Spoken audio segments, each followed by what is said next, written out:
afternoon, everybody. Welcome to Switch On to Managing Debt. So firstly, I think it's really important to say that having debt can be a normal part of managing our finances. You know, you may have had student finance to go to university, a mortgage to buy a house, or you're using finance at the moment for things like cars and phones, which you pay off monthly, just because it makes it more affordable than paying up front. And debt and credit doesn't have to be bad as long as we use it sensibly and we can afford to make the repayments every month. However, debt does become a bad thing if it starts to get out of control. We start to struggle with the monthly repayments. And as that debt mounts up, so does the stress and the anxiety. And it really can happen to anybody of any age in any situation. But fortunately, as we're going to find out today, no money problems are unsolvable. And so we're going to be looking at a financial action plan to get yourselves back on track. So we're going to be looking at following a plan to be debt-free. And that's going to include understanding how to prioritise your debt, putting together budgets, following money-saving actions and finding ways to maximise income. Then we'll be looking at ways that you can reduce the cost of debt and how the credit check process impacts on your finances. And then we're going to finish up today of where to go for debt help. So here's the plan that we're going to follow. We're going to take it step by step, go through points 1 to 6, and we're going to start off with prioritising your debts. Now, in order to do this, in order to prioritise your debt, the first thing you need to do is write down any money that you owe. Now, that might seem a really scary thought at first, but it is actually the first step in taking control and working out a plan of what to do.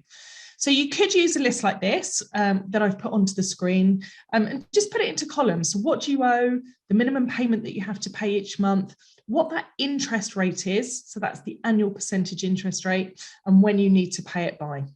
So that annual percentage interest, or the APR, is the interest you'll pay if you have a balance on the credit card or loan that you don't pay off every month.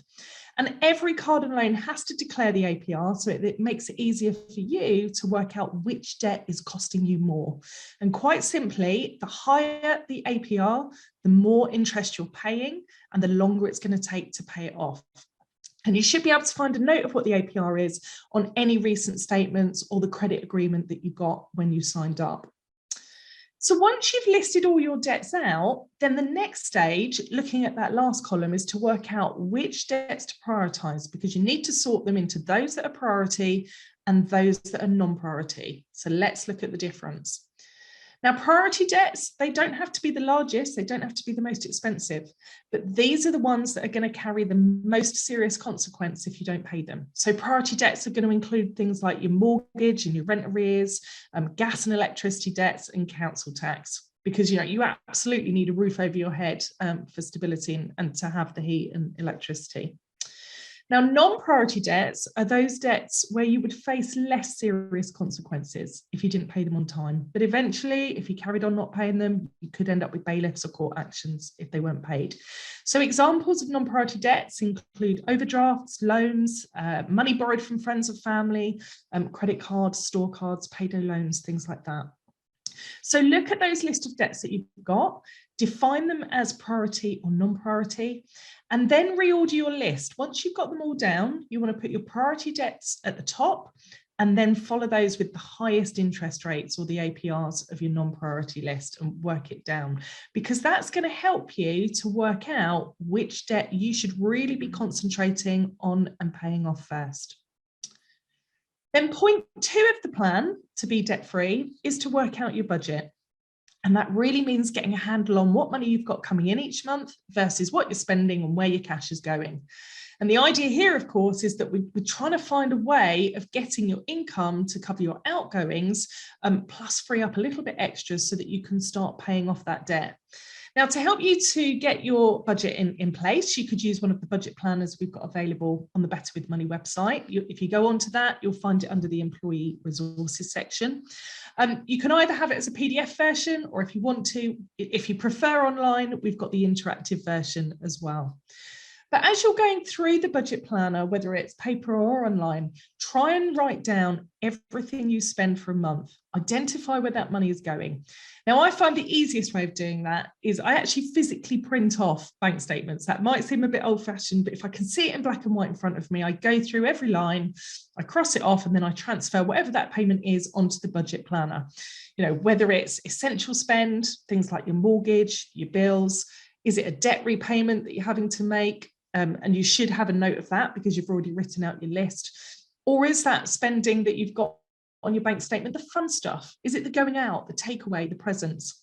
Once you've managed to transpose all of that spending for the last 1 or 2 months onto a budget planner, then think about all the one-off spending that you might have. You know, a very good and timely example of this is Christmas. So if you know that you're going to be spending, you typically spend £600 on presents and food, divide that number by 12. It's an annual spend. You divide it by 12 and then put that monthly spend. So if it was £600 divided by 12, put that £50 a month under Christmas into your budget planner, because by breaking down costs into monthly figures, it really helps us to see properly what we've got left over across a whole year in order to put towards the debt. And of course, if you live with a partner and you're dealing with finances together, I totally recommend that you fill in this budget together. So that means including all of your income, all of your outgoings, so that you can really look together what income you've got left over that you can use to start paying off your debts. Then once you've written out your budget, point 3 on the debt action plan is to reduce your outgoings by employing some money saving actions. So first of all, I've put a few on here, but look at whether there's any non-essential items you can cancel. You know, examples are going to be magazine subscriptions that you no longer read. The common one is that you've got Sky Movies, but you're only watching Netflix. You know, is there anything you can cancel just to free up some more money? I try and do it about twice a year, and there's normally something I find that I think, no, I don't need that anymore. It's a bit like decluttering your finances. The next stage is then to systematically work through your bills, see if you can get a better deal. Now, I find the way to do this is I tend to go, you know, let's say it is a utility bill. I go onto a comparison website. You can go onto something like USwitch or Go Compare, see the best price that you can get from another provider, but then rather than switch automatically, just contact your existing provider and say, can you match a tariff? I've got something better elsewhere. And more often than not, they will match it if they can, and it saves that hassle of moving over. Of course, what I must say at the moment, we've all heard that there are problems with the energy providers. So the best I do at the moment is to stay put. If you are with an energy provider that's gone bust, you will automatically be moved over to a new provider. So wait until that's done before you start looking around the market. If you're lucky enough to be with one that's still there, again, I think let's get the Christmas out the way and we'll start on looking the new year, and hopefully things will start to recover and we can start reviewing the market again. But the same does go for insurance, home and contents insurance and car insurance. Again, contact your insurer, ask for a better price, and or see if there's any extras on the policy that you don't need that can reduce it. You know, maybe you're driving fewer miles, maybe you don't need key cover. All of these things can take some money off your monthly payments. If you don't want to compare the market yourself, you're thinking, I don't have time, particularly now I've got Christmas coming up as well. Look at one of the providers out there that do it for you. You know, you've got to look after my bills. You sign up on their website, they find the cheapest deals for you and they switch on your behalf. So there's really no excuse not to do it, particularly if it's a choice of I won't do it at all or I use one of these companies. Do that. Of course, if you have got the time to do it yourself, then even better, even better. And number 4 on here, take a look at your food bill. You know, try and write a meal plan, particularly over Christmas as well. What do you really need? Because it's very easy, isn't it, to buy the extra frazzles or the cheddars that nobody ends up eating. Now, according to the Money Advice Service, about 60% of people who make a food plan will spend less on their groceries. So if you want to go onto the Better with Money website again, download a meal planner, you can print off as many as you want, stick them on the fridge, work out what you're going to be eating for the week and just buy that. Also, make sure that you're making the most of discount vouchers that you find on websites. Maybe you get discounts through work. And if you shop online, you might want to look at the web browser extension called Honey. And what this does, you download it onto your computer or your phone, and it looks for vouchers available and it applies them automatically at the checkout. Now, I have saved over £100 in the last month because I've been buying for my son's birthday, my husband's birthday, I've been buying for Christmas presents. The amount of coupons that have come up at the checkout have been phenomenal. So please do check out Honey if you haven't already. One of the other things I wanted to mention was council tax, because this is normally one of the largest bills we pay each month. Remember that you do get reductions on council tax if you live alone, or if you're on a low income, if you receive universal credit, or if somebody in your house has got an illness such as dementia or Alzheimer's. Also, if you've got any full-time students in the house, even if they're on a placement year, they don't count for council tax purposes. But at this time of year, excuse me, a lot of councils will allow you to spread payments over 12 months rather than normal 10 if you want to bring down those monthly payments ever so slightly, because most of us don't pay in February and March, but if you want to spread it over 12 months, your local council should be able to do that for you. So just a few ideas there as to how you might be able to reduce your monthly outgoings to free up some more money to put towards those debts.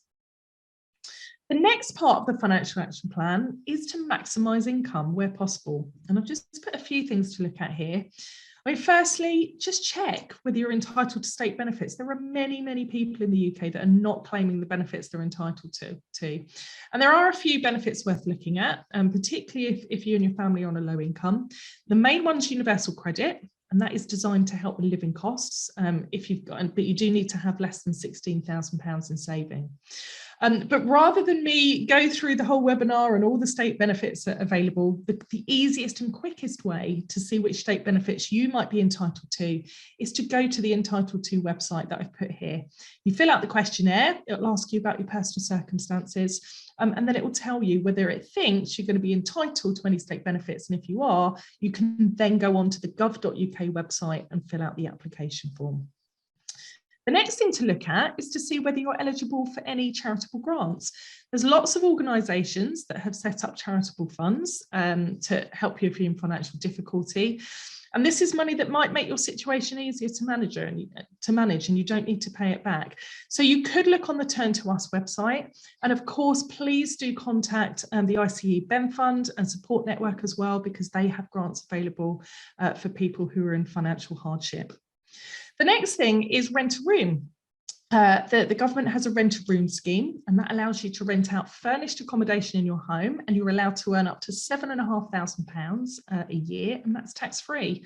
Now, you can let out as much of your home as you want to, but remember, if you're living alone at the moment and you've got that council tax single person deduction, if you do have somebody else living there, you will need to pay the full amount. But it's extra income if you can get it. I mean, it'll be worth it, the extra council tax in that situation. And of course, the last one here is just take some time to sell unwanted items, particularly the new year. If maybe you've got some gifts that you didn't want. There are so many apps and websites out there now that can help us to sell these unwanted items. And I've named just a few there. So you've got Nextdoor, Declutter, Depop, eBay. So check them out and see if you can make some money that way as well. Now, number 5 on the action plan is to look at the ways that you can reduce the cost of the debt that you have. Now, the first point here, and it's really important, is if you have got any savings, use that at the moment to pay off debt. Because at the moment, the savings interest rates are so low.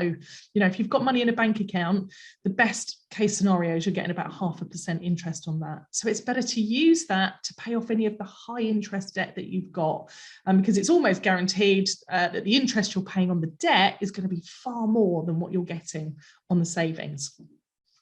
Number 2 is to see if you can bring your debt together under one loan or one credit card. But before you do that, you do need to check your credit score and the financial information that the credit references hold about you.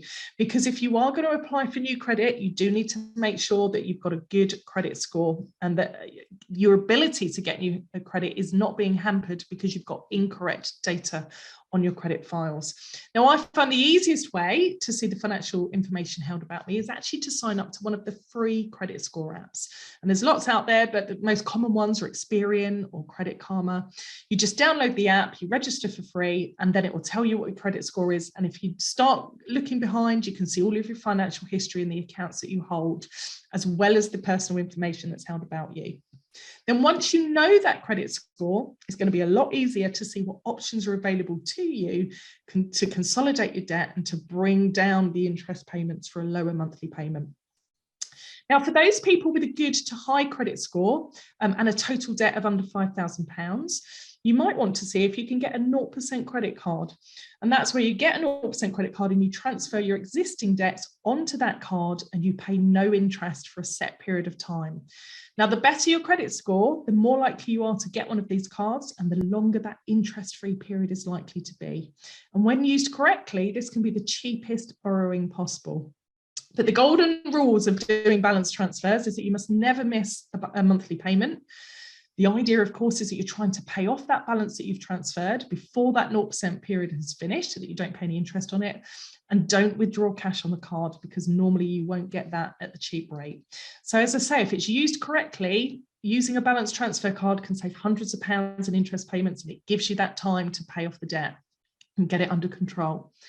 Now, alternatively, if you've got total debt of more than £5,000, it could be better looking for a cheap long-term credit card or loan deal. Obviously, the less interest you pay, the more your repayments are going to go towards clearing the actual debt and not just servicing that interest. And at the moment, for a loan of over about 5 years, for between £5,000 and £25,000, the rates are about 2.8 to 5%. So a lot better than keeping it on a credit card that might have a 20% or even an overdraft that might have a 40% interest rate on it. But if you are going to get a new credit card or a loan in order to consolidate your debt together to lower that interest rate, I would definitely recommend that you use an eligibility checker first, just to see which cards or loans you're going to be accepted for based on your circumstances. Now, most of the lenders have got eligibility checkers on their websites. If they don't, then you can go onto the Money Saving Expert website. There's one on there you can use for free. Because what happens is, if you do apply for a credit card or a loan and you're turned down, that is going to be noted on your credit file, and it's going to be even harder for you in future to get accepted for finance, and your credit score will go down. Now, if you have got a lower credit score and you're rejected for new credit, just try phoning up. If you've got a couple of credit cards, phone up one of them and say, look, if I move the other debt to here, will you give me a lower interest rate? Again, there's no harm in asking. If you don't ask, you don't get. The other option that you have, if you've got a house and if you've got a mortgage, is that you can remortgage potentially to cover that debt. So rather than moving the expensive debt to credit cards or loans, you ask your mortgage company if you can remortgage to release enough money to pay off that debt. And the reason you do that is that the mortgage is often one of the cheapest loans that we'll have. At the moment, if you're remortgaging, you can get interest rates of around 1%, which is brilliant. Now, although this might seem like an obvious idea, there is a caveat here. You do have to remember that a mortgage is a loan secured on your home, and it is also a priority debt. So if you did borrow some more money on your mortgage and then you couldn't afford those mortgage repayments, you could end up losing your home. And it's that additional security is why mortgages often offer that cheap rate over the long term. But it might be worth considering, particularly if you've got a flexible mortgage and you can pay off that mortgage more quickly later on down the line if you want to. The last point here is just look at your utility companies. If you are in arrears with your electricity or your gas, give them a call. See if there's anything they can do to help. Lots of them do have funds available for people that are struggling financially. Now, at this point, hopefully, if you followed that plan, you'll have managed to reduce some of your outgoings or increased income to free up money to pay towards your debts, either as a lump sum or as a monthly amount. And hopefully you've managed to consolidate that debt onto a cheaper interest rate. But if for any reason you've still got debts in different places, go back to that list of debts and use the money you have to start paying off your priority debts first, and then those with the highest interest rates. Because what far too many people do is they just simply split the amount they can afford and repay debts equally.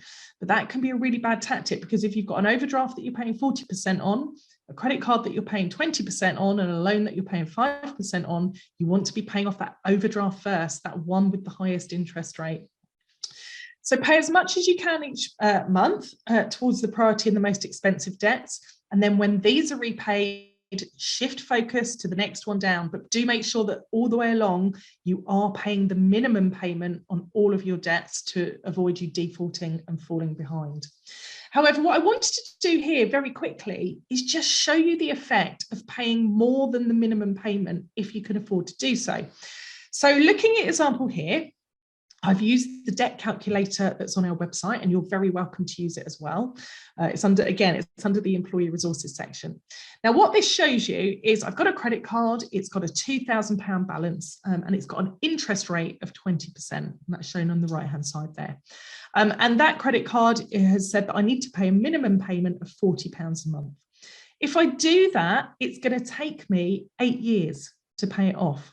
However, if we look down the bottom there, if I decide to just pay £8 more each month, raising that minimum up to £48, I'm actually going to pay it off 18 months more quickly and save myself over £600 in interest. So I just wanted to show there that even paying a very small amount over the minimum is a really good strategy if you can do it to bring down those interest payments.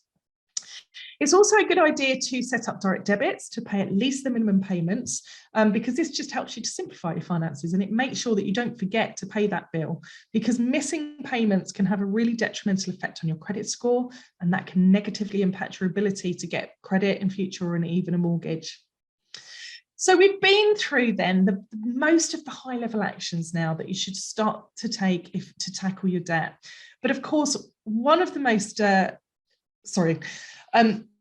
let me start again there. The summary is how to be debt-free. So let's just do a summary of where we are.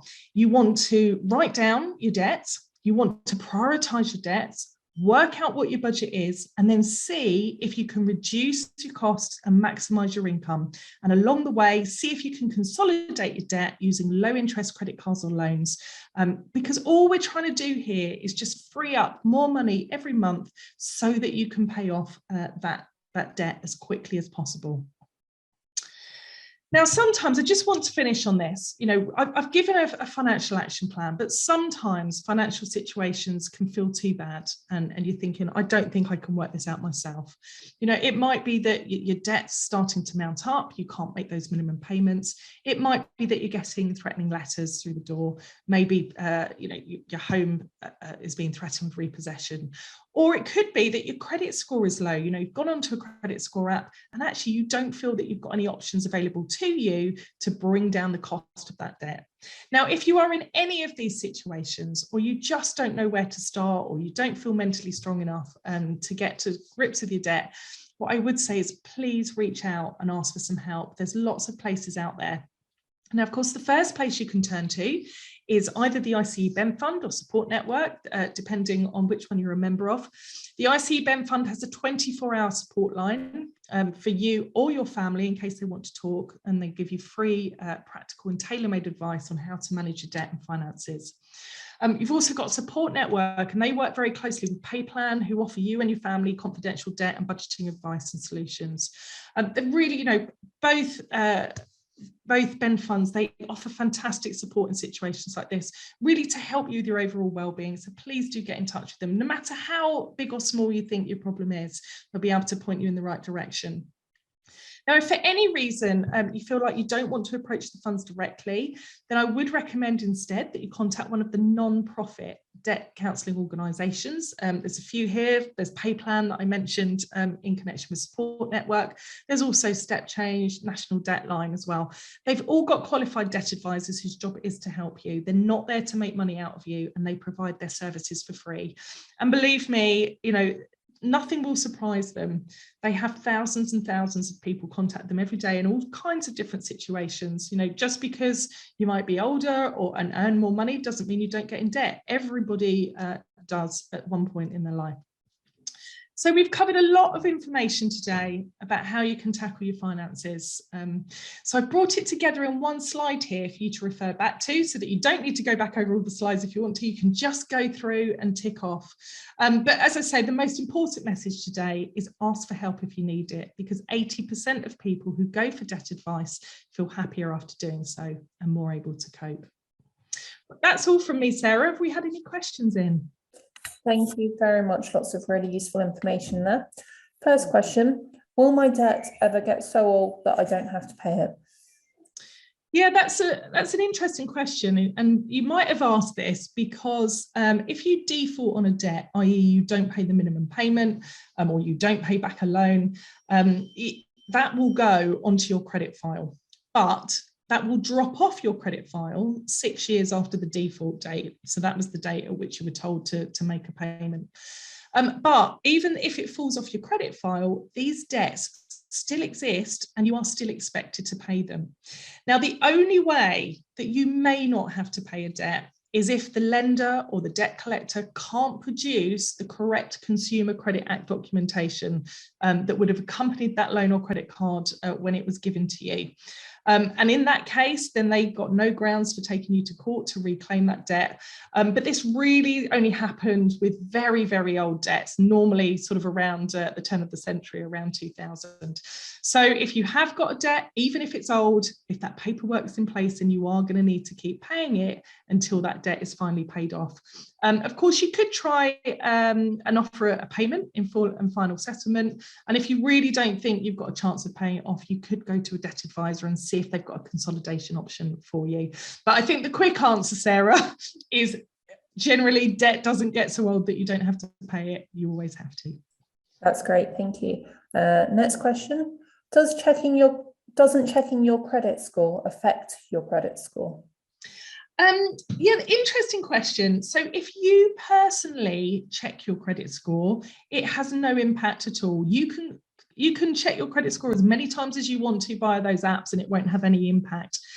What does affect your credit score is if you apply for finance or a credit card and then that lender checks your credit files. That's called a hard search, and that puts an imprint onto your credit score, and that shows other lenders that people have been searching.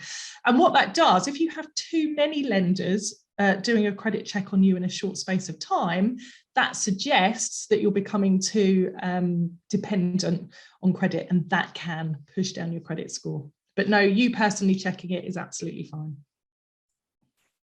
That's great, thank you. And time for just one more. If a family member dies with debt, does that pass on to someone else?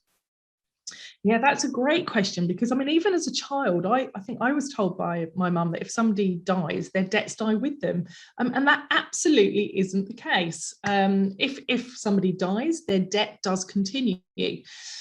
Now, if somebody dies and they've left a will, the debts become payable from the estate. So that's the property, the money and the possessions that that person leaves behind. And it'll actually be the executors of the will that have to make sure that those debts are paid before any other beneficiary receives money from that will. If there is no will, then quite simply the next of kin of the person that's died becomes liable for that debt. But it does continue. It doesn't die with the family member.